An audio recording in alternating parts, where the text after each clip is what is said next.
Coming up, we have an update on a situation at Martin County High School that involved a bomb threat. And Perry County is in the process of purchasing the first of 13 homes approved for the FEMA buyout program after the July flood.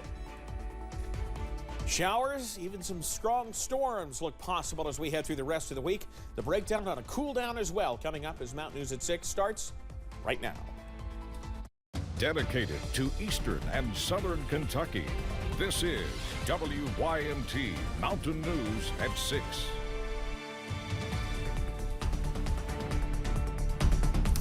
We are going from a spring-like feel tomorrow back to winter on Friday. But how much snow can we expect?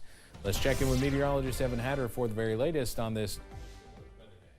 Well, that's right, Steve. Old man winter's coming knocking at the door again, but we've got some pretty gusty storms to get through first with potential for strong to severe weather as we head into tomorrow afternoon. We're quiet out there tonight, but it is a little breezy as we run through the evening. Here's a look outside from Moorhead along Interstate 64 as the sun continues to set behind overcast skies tonight. 52 the current reading in Moorhead. You see temperatures are in the middle and upper 50s still at this hour. That's about 10 degrees or more warmer than we should be for highs this time of year, and we're now past the peak heating of the day, so we continue to see mild air. Moist air as well, with those dew points rising into the 50s. Winds 5 to 10 miles per hour out of the south. Not seeing much in the way of gustiness right now, but hazard gusting to 17 miles per hour at the airport. And we will continue to see showers moving out, but clouds moving in as we head through tonight. The full details in a few minutes. Steve? All right, Evan, thank you. A bomb threat was made at one school in Martin County this afternoon, leading to a change in routine for many students. WYMT's Jordan Mullins has the latest. I'm here at Martin County High School where earlier today someone called Martin County Dispatch and claimed they had a bomb. The call was traced to the high school. The Martin County Sheriff's Office and KSP responded. Officers evacuated the building and a bomb detection canine was used to clear the scene.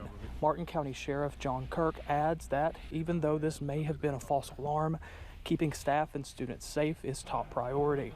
Well, our top priority is to keep the kids safe and keep the staff safe. You know, they're entrusted in our care, so we have to keep them safe. And any time that you have a threat like this, where human life is at stake, then you have to take it very serious. Sheriff Kirk added that the caller's identity is still unknown, but the incident is still under investigation. In Martin County, Jordan Mullins, WYMT Mountain News. We did ask the sheriff about what possible charges the caller could face when identified, and the sheriff said, quote, "I'm not exactly sure the charges, but they will be very stiff. I'm sure that they're going to be facing some criminal acts, as well as I'm sure they'll be suspended from school," end quote. Sheriff Kirk also adds that if you know who called in this bomb threat or have any information, you should call the Martin County Sheriff's Office at 606-298-2828, and we'll have more from Martin County tonight at 11. We have some new information about a missing woman we first told you about earlier at 4. Knott County Sheriff's Deputy Chief Robbie Sloan says 37-year-old Keisha Dawn Sloan has been found safe. She had been missing since Monday. A woman wanted on a murder indictment warrant has been arrested in Laurel County. 39-year-old Danielle Kelly was taken to the Laurel County Correctional Center earlier today. In November, a grand jury indicted her on a murder charge and 3 counts of first-degree assault, but she did not appear in court. Sheriff's deputies say Kelly was driving an SUV under the influence in September 2021 when she hit 2 other vehicles on US 25. Tiffany Smith, who was a passenger in Kelly's vehicle, died in the crash, and 3 others were hurt. The Jackson County Sheriff's Office needs your help finding a stolen truck. Police say this black 1999 Ford F-250 was purchased yesterday. There it is, with counterfeit money. If you have any information, you're asked to call the Sheriff's Office at 606-287-7121 or Jackson County Dispatch at 606-287-9979. 3 people were taken into custody, but police are continuing to look for a 4th suspect after a police chase in Laurel County. Police arrested 28-year-old John Stevens and 28-year-old Brittany Hubbard at the scene. Officers say a juvenile boy was also taken into custody, but his name was not released. Police are still looking for Cody Osborne. Deputies say during the chase, some of the suspects allegedly tossed a gun and some drugs out the window of the car. Crews responded to a fire along Callahan Road in Laurel County on Tuesday. Firefighters say heavy fire and smoke was showing when they arrived. 6 fire departments helped put out the flames. Crews did not specify what type of building it was, but they say it belonged to the Amish community. Those with the East Bernstadt Fire and Rescue say the community, quote, lost their livelihood and their home. Crews said no one was injured. Today is Scotty Hamilton Day in Pikeville, recognizing the service and sacrifice of the fallen police officer. Officer Hamilton was killed in the line of duty in March 2018. Today, 111, reflects his unit number. People posted photos online sporting their Scotty Memorial shirts and sharing memories of the hometown hero. The department he served for 12 years visited his daughter's school to read her class the book written in his honor. We just want to keep his memory alive, you know. Scotty laid his life down for the community and for the state and the city and the citizens, and we want that to never be forgotten, and he paid the ultimate price for it.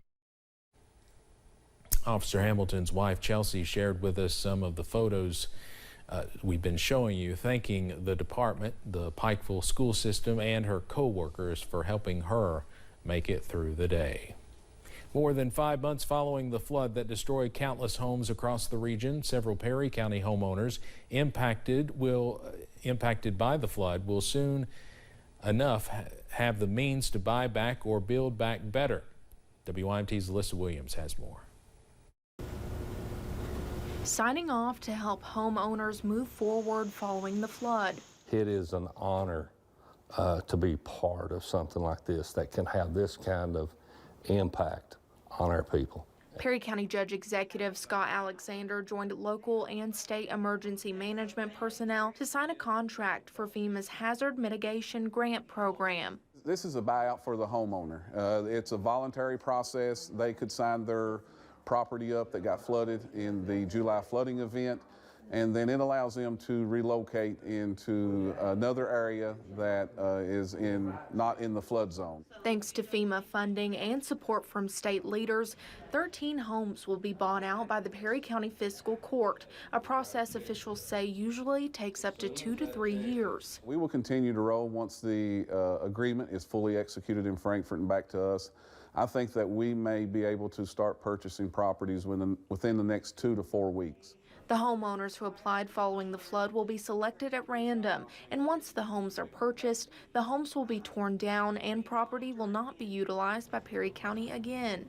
It just opens up so many avenues and choices for our people to build back, to come back stronger than before and even better than before.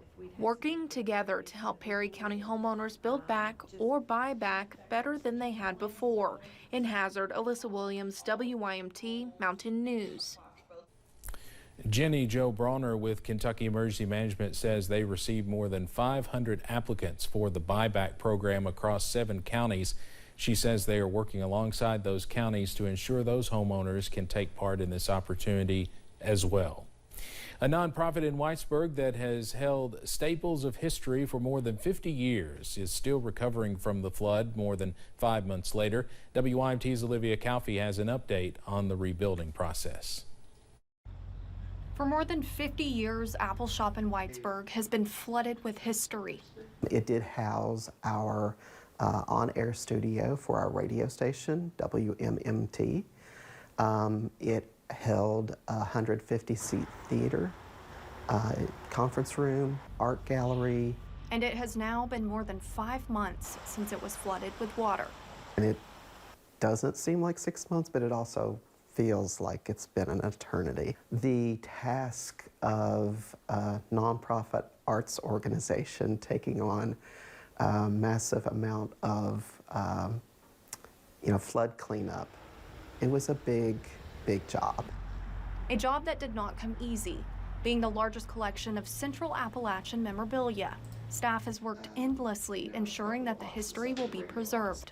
For the archive, we used a lot of volunteer labor to help retrieve items out of the building that were damaged, and those were sent off to vendors. Those items are currently being worked on to repair, recover. Even though the buildings are still empty, offices have been moved and items are still being restored. Progress is being made, and the radio station made its way back on air Tuesday, broadcasting out of an RV. It's bittersweet, it's exciting, you know, it's sounds kind of cool to say that you're broadcasting from an RV down by the river. Even with the joy and how far the radio station has come, it still brought emotions going live for the first time in more than 5 months. Yeah, it's definitely not been without its own sense of sadness and bittersweet feelings, because, you know, so many people are, you know, attached to our studio. A staple in the community many have loved.